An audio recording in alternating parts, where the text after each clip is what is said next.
Tačkove matineje bodo občasno spremljale tudi izmenjevalnice otroških oblačil, tako da lepo vabljeni že to soboto, 27.9. med 9. in 11.30 uro na enkratno izmenjevalnico otroških jesenskih, tokrat jesenskih oblačil, ki jo organiziramo v okviru Društva kreativnih dejavnosti Enkraten teater v sodelovanju z ZKMŠ.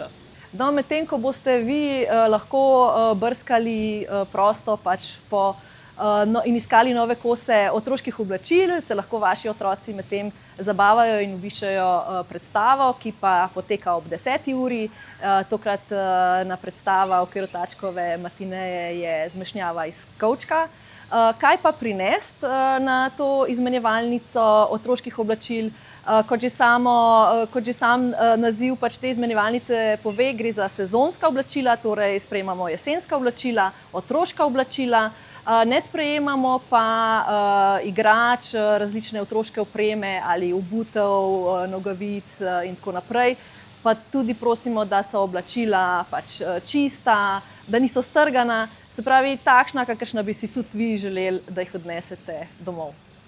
Na sami izmenjevalnici vam pa tudi omogočamo manjša šiviljska popravila, tako da zelo lepo vabljeni, da prinesete kakšen kos, ki je potreben manjšega popravila. V vsakem primeru lepo vabljeni na izmenjevalnico otroških oblačil, tako da naredite nekaj dobrega za okolje, za skupnost, za svoje otroke, pa ne nazadnje tudi za svojo denarnico. Ni problema, če mogoče tokrat nimate nič za izmenjavo, lahko tudi kakšen kos samo odnesete. Zelo veseli bomo, da se nam pridružite, da se pridružite naši skupnosti. Vabljeni pa tudi, da nam priskočite na pomoč pri sami organizaciji in izvedbi kot prostovoljci. Za te in prihodnje izmenjevalnice in tudi druge dogodke lepo vabljeni, da nam sledite na Facebook strani enkraten.si.